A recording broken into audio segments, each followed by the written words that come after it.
Tonight, crimes at nursing homes being investigated by the state attorney general. And how a robotic dog is being used to raise money for Ukrainian refugees. Plus, find out how a teenage cancer survivor is helping a young Ukrainian cancer patient. WTOP 10 Nightly News starts now.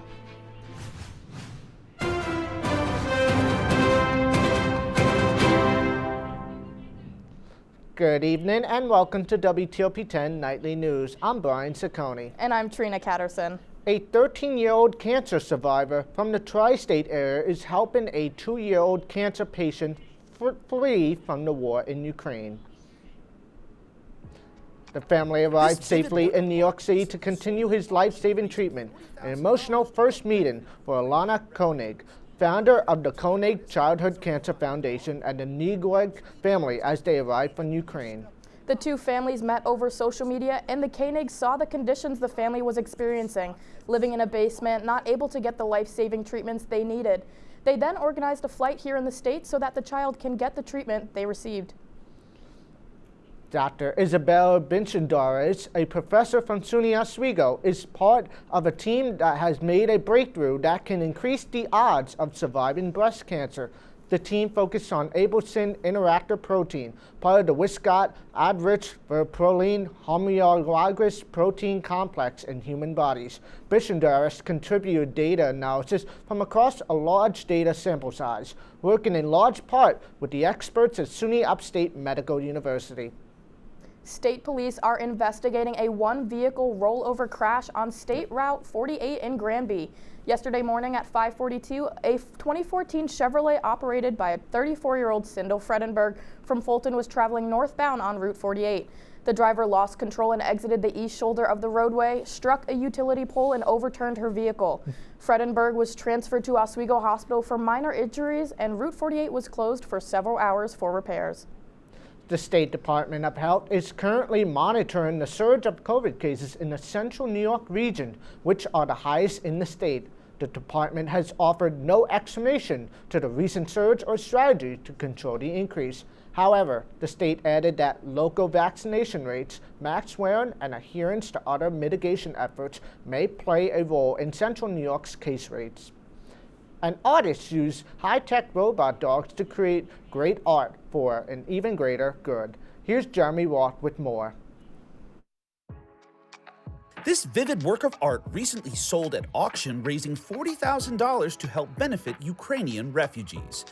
Did I mention the artist is a robot dog? Actually, the artist is technically Agnieszka Pilat, a Polish-American artist living in New York. Pilat used Spot as a sort of autopilot paintbrush, setting the Boston Dynamics dog free on a canvas with its powered paws peppered with paint. What resulted was an amazing artistic alliance between human and machine. It sold at a San Francisco charity event that raised more than $250,000 to benefit victims of the crisis in Ukraine. A real-life dog was at the center of a small crisis that unfolded over the course of 2 hours in a swift-moving river in Los Angeles.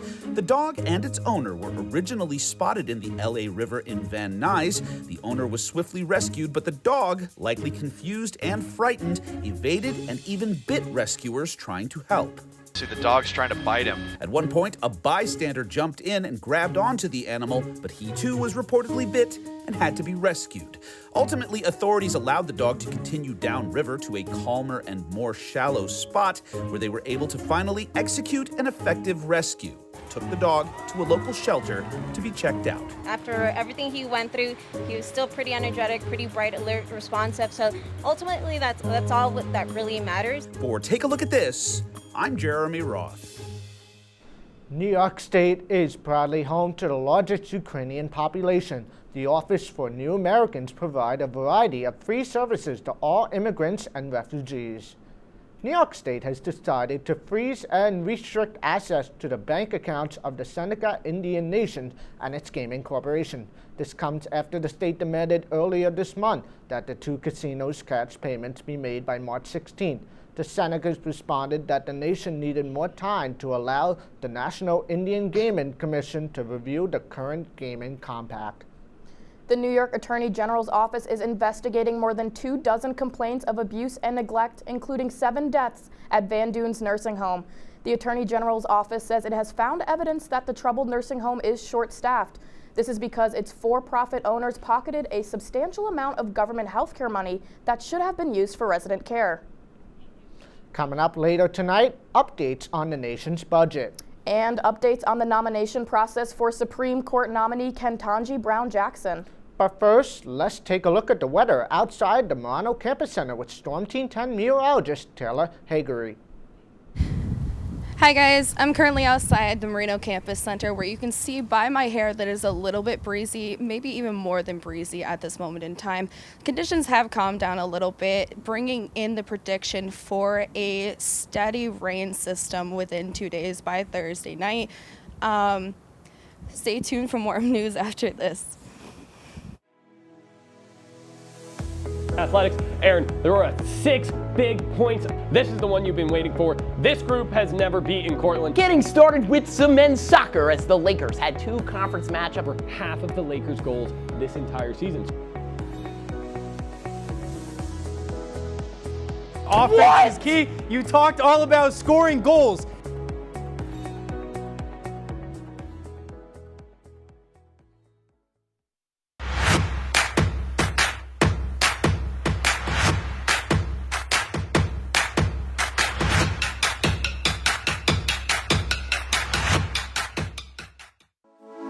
Good evening and welcome to WTOP 10 Nightly News. For the governor race with a strong lead, former Governor Andrew Cuomo is... Barlow announced the completion of a large building mural in downtown Oswego. The renovations on the Hewitt Union Building, turning it into the new Hewitt Hall. And as we move into tomorrow, that rain is going to be in our area. Moving to the Diamond now, as Sweet Caroline got a lot sweeter last night.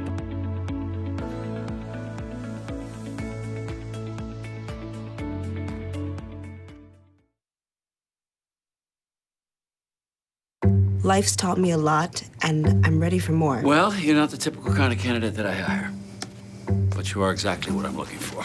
Your company could be missing out on the candidates it needs most. Learn how to find a great pool of untapped talent at gradsoflife.org. We've been marinating chicken in all sorts of liquids for 24 hours.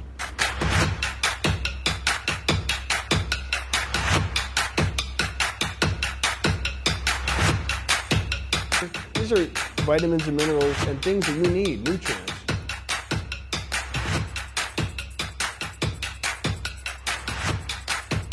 The chicken speedy is a staple of our culture.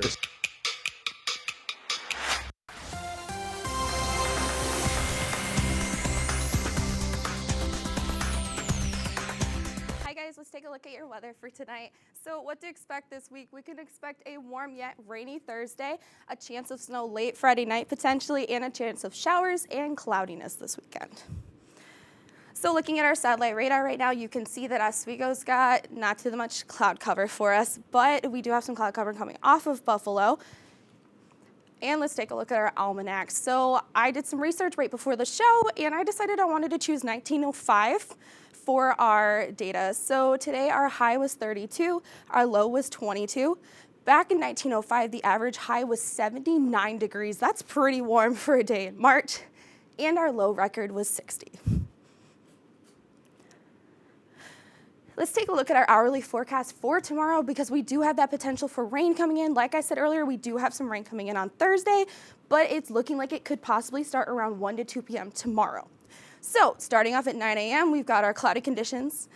We've got our cloudy conditions from 9 to 12 p.m. where we could start possibly seeing some showers. You definitely will see some showers at 2 p.m. Tomorrow, we have a high of 36, and those wind speeds are southeast, continuously going up. And for the kids, let's take a look at our back to school bus. So off to school tomorrow morning, you guys are going to need a jacket. It's going to be 22 degrees. You're going to want to bundle up. And when you head home tomorrow night, you might not need your winter jacket, but you will need some sort of breaker, some sort of windbreaker, rain jacket. It's going to be 37 degrees, but you could see some showers. And looking at tonight's forecast, it's going to be clear skies, anticipating our storm system we have coming in tomorrow night into Thursday. You're looking at a temp of 22 degrees with winds west at 11 to 16 miles per hour. A little bit breezy for you.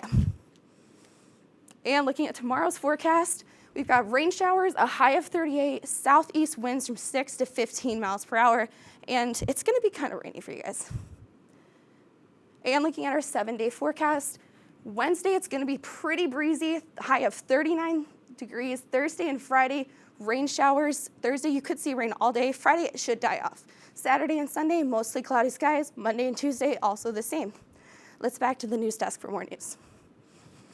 Thank you, Taylor. The U.S. federal budget affects your life more than you might think. Amy Kiley looks at what's in it and how Biden hopes to pay for it.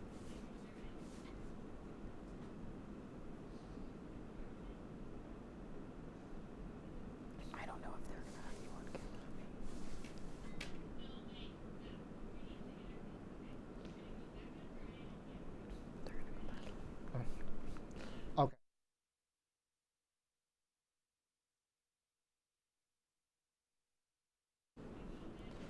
The Biden administration aims to spend $10 billion for refugee assistance and humanitarian aid needed to alleviate the dire impact of conflicts and disasters around the world.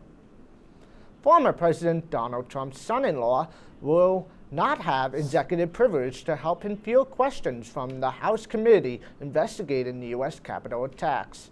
On Tuesday, the White House said it will not assert executive privilege over his testimony. Jared Kushner is set to testify before the House January 6 committee on Thursday. White House Communications Director Kate Bedingfield has more to say about the decision. The president has spoken to the fact that January 6th was one of the darkest days in our country's history, and that we must have a full accounting of what happened to ensure that it never occurs again. And he's been quite clear that they posed a unique threat to our democracy, and that the constitutional protections of executive privilege should not be used to shield from Congress or the public information about an attack on the Constitution itself. And so as a result, the White House has decided not to assert executive privilege over the testimony of Jared Kushner and Ivanka Trump. As Senate Republicans are raising questions about Supreme Court nominee Ketanji Brown Jackson's previous judicial decisions for one senator, they are not helping him make a voting decision for her possible confirmation. Republican Senator Mitt Romney is still sitting on the fence on how he will vote for her nomination. When asked why, he had this to say. I have begun a deeper dive, a much deeper dive than I had during the prior evaluation. And in this case as well, she's gone into much more depth, talking about her judicial philosophy than she had before. And we're, of course, looking at her judicial record as a district judge and as an appellate judge in far more depth than we had before. So I'll complete that analysis and then reach a decision, but I've not reached my decision. China began its largest citywide COVID-19 lockdown to control a growing outbreak in Shanghai. Shanghai has managed smaller outbreaks in the past with limited lockdowns in areas where the virus was spreading. However, the new citywide lockdown will be conducted in 2 phases, with the Pudong district being on lockdown first until Friday as mass testing gets underway. The second phase includes the downtown region, which will be entering a 5-day lockdown this Friday. A major strategy shift, that's what U.S. officials are calling the Kremlin's latest plan. Chris Nguyen reports on this key military change and what Russia expects in return. A significant move on 2 fronts. Russia pulling back some forces from Kyiv and Chernihiv following the latest peace talks with Ukraine in Istanbul, with Turkey hailing the talks as the most meaningful progress yet. More than a month into the invasion, many crediting the underestimated resilience of the Ukrainian people. I do think that Ukraine is in a good negotiating position, much better than they would be had they not been able to push the Russians out of Kyiv. Paramount to Russia's change in strategy, an agreement on neutrality. A Ukrainian presidential advisor saying a meeting between Putin and Zelensky is now a likelihood. But the shelling of northern cities continued on Tuesday, even as the de-escalation was announced. Mr. Mayor, what was that? You have just heard an explosion. That means something has flown in to attack us. You can give this recording to your military and they will tell you that this is not our explosion. This isn't us striking something. This is something that has come from the enemy side. U.S. officials believe Russian forces are pulling back in some areas of the north to focus on gains in the south and the east. But Secretary of State Antony Blinken cautions that this could be a deception. There is what Russia says, and there's what Russia does. We're focused on the latter. In Washington, I'm Chris Wynn reporting. Ukrainians will be asked in a referendum to approve any agreement linking neutrality status with security guarantees.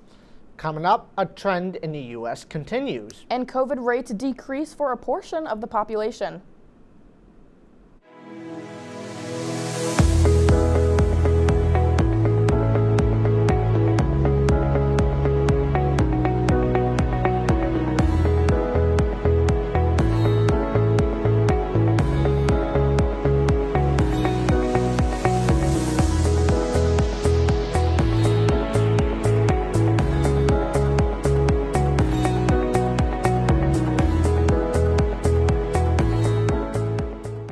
This job looks perfect. It says you need a high school diploma. You've got one of those, right? Skip the drama. Get your diploma. I got that. Find free adult education classes at finishyourdiploma.org. Major Discussions is the new show that explores the stories of students right here on campus. I personally came here to SUNY Oswego for the broadcasting program because I love to hear people's stories and to do work just like this.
Welcome back to WTOP 10 Nightly News. America's worker shortage is far from being fixed. The federal government reports U.S. businesses have 11.3 million job openings to fill in February. The number is slightly higher than economics had predicted. The level of available positions was little changed from the start of the year, but below the December all-time high of 11.4 million. Meanwhile, the number of Americans quitting their jobs inched up 4.4 million in February. That's slightly higher than in the month before, but below the November peak of 4.5 million. Home prices have been on the rise since last year, and it doesn't look like things are going to change anytime soon.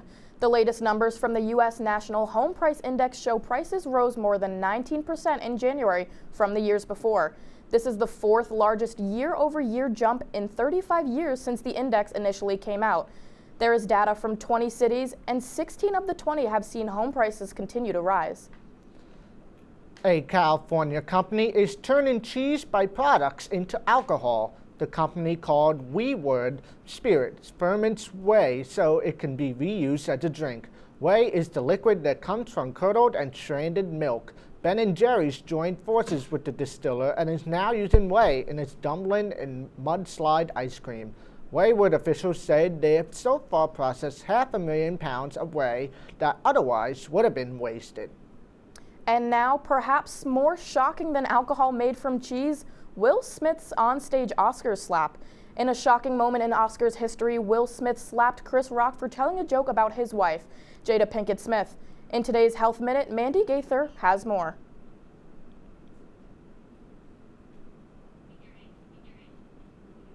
Jada, I love you. G.I. Jane 2, can't wait to see it. A joke, a slap, and an unexpected spotlight now shining on a common autoimmune disease. Y'all know I've been struggling with alopecia. Actress Jada Pinkett Smith revealed her diagnosis in 2018. The condition results in the loss of hair. It's estimated that about 200,000 Americans are affected by alopecia areata every year. Dr. Alok Vij, a dermatologist with Cleveland Clinic, says alopecia typically starts before the age of 30, but can also begin later and starts with a small patch or clump of hair falling out. There are very few cases where your hair can actually turn white as a sign that there's inflammation going on before you actually lose hair. But more commonly, you just notice that your hair just falls out in a small area. If you lose a clump of hair, go see your doctor. It could be alopecia or maybe a sign of another illness. Autoimmune problems run together commonly. So we often will test for vitamin D deficiency or thyroid levels to make sure that we're not missing something else. There's no cure, and treatments vary based on the severity of the condition. For mild alopecia, topical steroids or medications may be used. For more severe cases, there are a number of other treatments that we have available, all designed to tease the immune system to work a little bit differently and stop attacking the hair follicle. For Health Minute, I'm Mandy Gaither. Doctors say when it comes to alopecia, it's important to address the emotional toll the condition can take on its patients who suffer from it. Talking about the condition with family, friends, or even a professional counselor can help boost a patient's self-image. Another increasing trend in the U.S. is pre-diabetes rates among children. Children's rates of pre-diabetes have more than doubled over the nearly 2-decade span, according to a study published in the JAMA Pediatrics Journal. The findings were based on data from 12 to 19-year-olds and information from the CDC. Pre-diabetics often have higher than normal blood sugar levels and a greater risk of health issues like type 2 diabetes and heart disease in the future. Researchers say they can't pin down on why pre-diabetes rates has increased. New COVID-19 cases among kids in the U.S. fell to a level not seen since last July. A pediatrics group said Tuesday about 29,000 kids tested positive last week, a 9% drop from the week before. Cases have been falling for the last 9 weeks in a row, since the peak of more than 1.1 million new cases the week of January 20th. The decline in cases among kids follows the trend for all ages in the United States. And coming up, we have Aaron Valentino with your sports. So Aaron, can you give us a quick preview? Why not, Trina? The Oswego State baseball team continues to rise up the rankings. Plus, Bills fans are going to be happy about a new NFL rule change. I'll have more after the break. You're watching WTOP 10, News at 9. We've been marinating chicken in all sorts of liquids for 24 hours.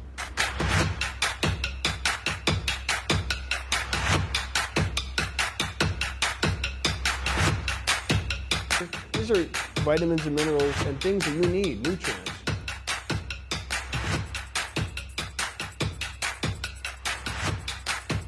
The chicken speedy is a staple of our culture.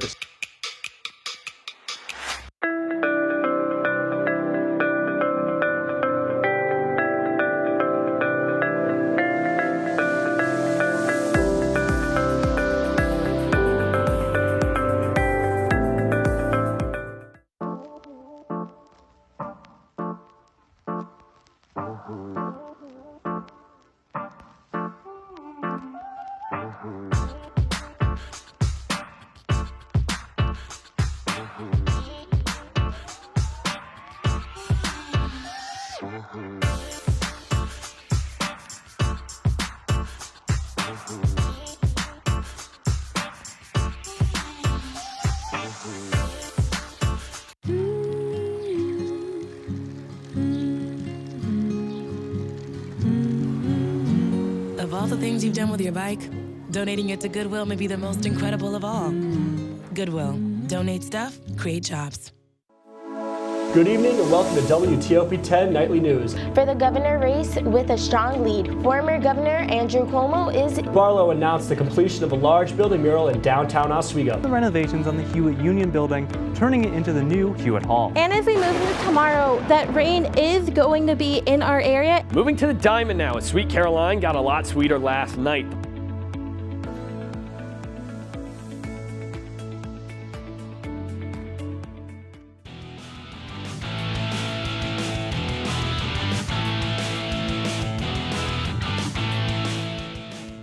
The Oswego baseball team continues to receive some national attention. Good evening, everyone. I'm Aaron Valentino.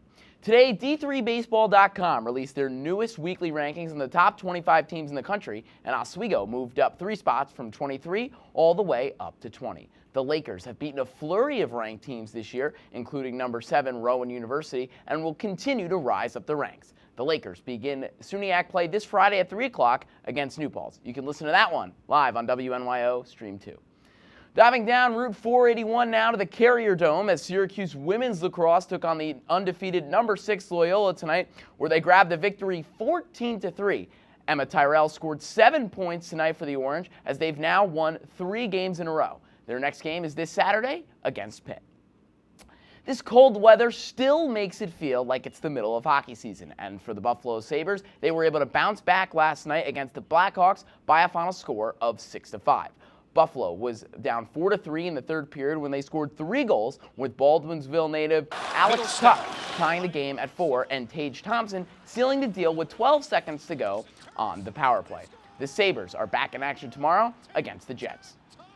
Well, Bills fans rejoice. A flip of the coin will no longer defeat you. Well, at least in the postseason, that is. The NFL announced today that they are changing the overtime rules in the playoffs, guaranteeing that both teams will be guaranteed to get the ball in overtime even if the other team scores a touchdown first. This rule is only in place for the postseason, so walk-off touchdowns will still be a thing in the regular season. Now head down to the Garden and see what's going on there. Knicks taking on the Bulls. There you see MVP candidate DeMar DeRozan. Let's start it off with a little bit of Alex Burks for 3, and he's got it. He would have a big night. Remember that name, folks, in the third quarter. Now we're going to head to the fourth. This time it's R.J. Barrett. He also had a big night. Knicks up 4 with 7 minutes to go after that big 3 from the former 3rd overall pick. Now it's DeRozan. He spins. He goes up. It's in.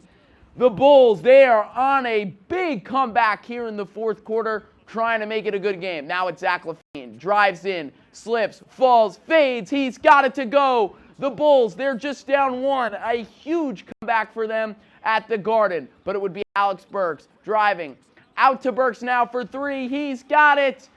That would be the nail in the coffin. The Knicks, they go on to win this one by a final score of 109-104, 34-42 for the Knicks, 42-32 for the Bulls. Knicks, 4.5 games back of the play-in. Thank you, Aaron. And that's going to be our report for tonight. Be sure to stay tuned for Perspective Entertainment. Thank you for watching, everyone. Have a great night.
Athletics. Aaron, there were 6 big points. This is the one you've been waiting for. This group has never beaten Cortland. Getting started with some men's soccer as the Lakers had 2 conference matchups for half of the Lakers' goals this entire season. Offense is key. You talked all about scoring goals.